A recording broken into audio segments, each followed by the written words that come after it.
여러분 안녕하십니까? 드디어 우리의 첫 번째 백신이 우리를 향해 다가오고 있습니다. 아스트라제네카의 백신이 오늘 경북 안동의 공장을 출발해서 경기도 이천의 물류센터로 옮겨졌습니다. 그리고 내일 아침 일찍 전국의 접종 장소로 출발합니다. 지금은 어느 보건소, 어느 병원으로 보낼지 분류 작업이 진행 중이라고 하는데요. 현장을 연결합니다. 김하영 기자.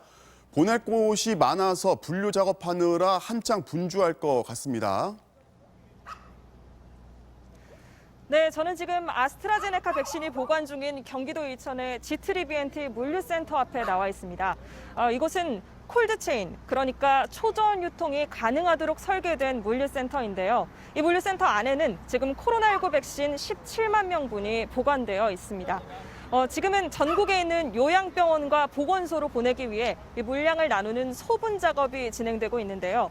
전문적으로 훈련받은 인력 40여 명이 오늘 밤 늦게까지 이 소분 작업을 진행할 예정입니다. 지금 제 뒤로는 하얀색 트럭들이 보이실 텐데요. 이 트럭들은 바로 코로나19 백신이 운송 가능한 트럭입니다. 바로 내일 새벽 5시 30분 이곳에 이런 트럭 55대가 모여서 코로나19 백신을 전국에 있는 곳으로 바로 이송할 예정입니다. 백신은 오늘 오전 10시 15분 경북 안동의 SK바이오사이언스 공장에서 처음으로 출하돼 군과 경찰의 호위 속에 낮 12시 30분 이곳 이천 물류센터에 도착했습니다. 정세균 국무총리는 백신이 희망의 봄을 꽃피울 씨앗이 되기를 기대한다고 밝혔습니다. 참으로 역사적인 날이고 지금이 바로 그 순간입니다. 대한민국에서 이곳 특히 안동에서 생산된 백신이 이제 국민 여러분들께 접종을 하기 위해서 이곳을 출발하는 그런 날입니다. 백신은 오늘 출하된 17만 명분을 포함해 내일과 모레 각각 16만 명분 등 닷새에 걸쳐 모두 78만 명분이 출하될 예정입니다. 당초 알려진 75만 명분보다 3만 명분이 더 늘었는데요. 이 출하된 백신은 내일부터 차례대로 전국의 보건소와 요양병원 1,909곳으로 옮겨질 예정입니다. 다만 제주도로 이송되는 물량 19,000명분은 이미 1시간 전에 이곳에서 목포항으로 출발했습니다. 지금까지 경기 이천 물류센터에서 MBC 뉴스 김하영입니다. 국내 1호 접종자는 특정인이 아닙니다. 정부의 접종 계획에 따라 전국의 여러 보건소와 요양병원에서 동시에 시작하다 보니 첫 번째 접종자를 특정할 수가 없는 겁니다. 정은경 청장은 접종 대상자 모두가 1호라고 했습니다. 전동혁 기자입니다.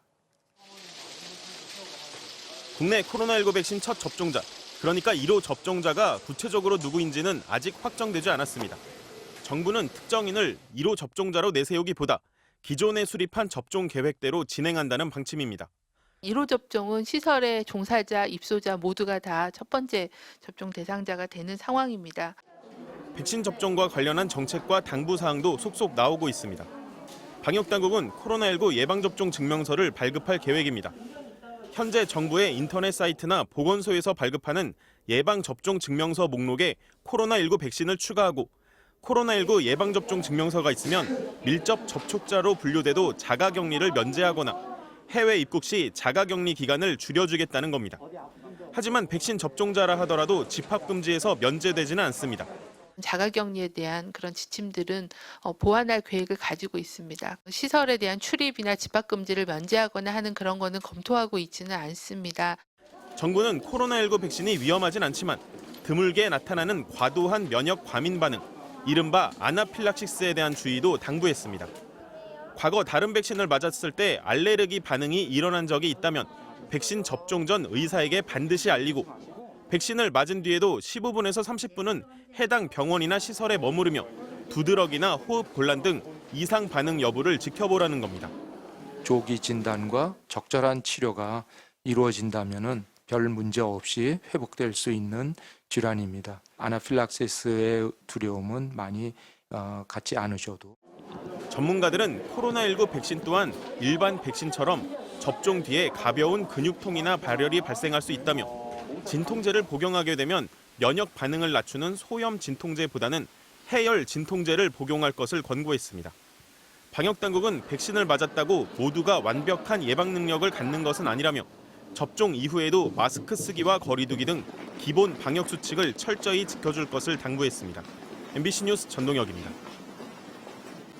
아스트라제네카 백신의 공장부터 물류센터까지 차로 2시간 거리였습니다. 백신을 실은 컨테이너에는 실시간 위치와 온도 측정기를 달았고 군 특수부대와 경찰이 함께 경호를 맡았습니다. 그 과정을 홍석준 기자가 취재했습니다. 경북 안동의 SK 바이오사이언스 공장. 군과 경찰 병력이 경계를 펼칩니다. 여기에 멈춰선 대형 트럭.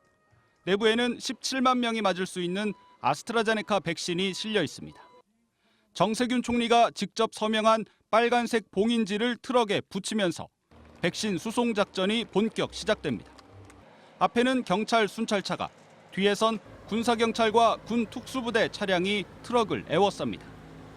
5톤 규모의 트럭은 충격에 견딜 무진동 적재함을 갖췄습니다.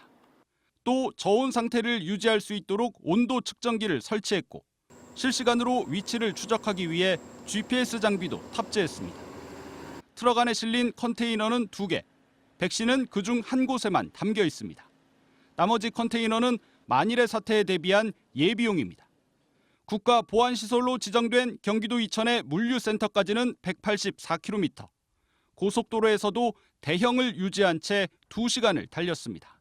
네, 전 국민이 맞기에 가장 안전하고 효과성 있는 백신을 만들도록 노력을 했습니다. 국내 집단 면역에 중요한 계기가 될 것으로 기대합니다.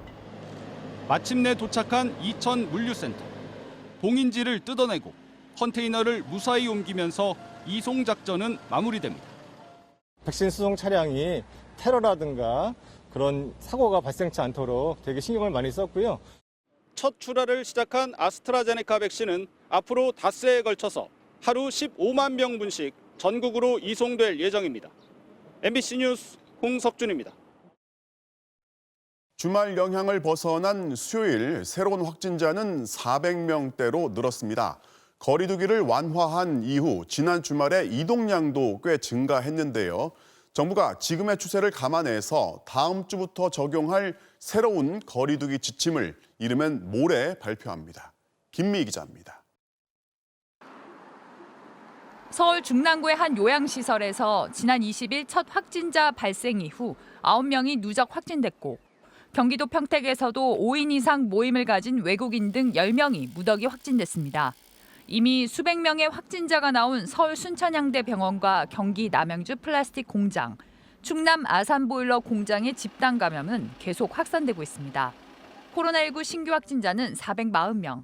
이틀째 300명대를 유지하던 확진자 수는 주중 검사 건수가 늘어나면서 사흘 만에 다시 400명대로 올라섰습니다. 거리 두기가 완화된 뒤 수도권의 주말 이동량도 계속 늘고 있습니다. 지난 주말 수도권의 휴대전화 이동량은 3,195만 건, 직전 주말과 비교해 일주일 새 17%가 증가했습니다. 이는 거리두기 단계 조정과 22시 운영시간 연장으로 인한 영향으로 분석하고 있습니다. 방역당국은 자율과 책임을 강조하고 있지만 지난해 연말부터 설 연휴까지 집합 금지 명령을 위반해 적발된 사람은 1,200명이 넘었고 이 중 250여 명이 검찰 수사를 받고 있습니다. 집단 감염 확산과 거리 두기 완화, 그리고 방역 의식이 느슨해지는 징후가 나타나면서 방역당국은 긴장하고 있습니다. 조금 더 방역 수칙을 지키고 사회적 거리 두기를 원칙적으로 실천해 가면서 이러한 백신의 효과가 나타날 때까지 우리 모두가 노력을 한다면 일상이 당기지 않을까. 정부는 지금의 확산세를 반영해 거리 두기 조정안을 오는 금요일 확정해 발표할 계획입니다. MBC 뉴스 김미희입니다.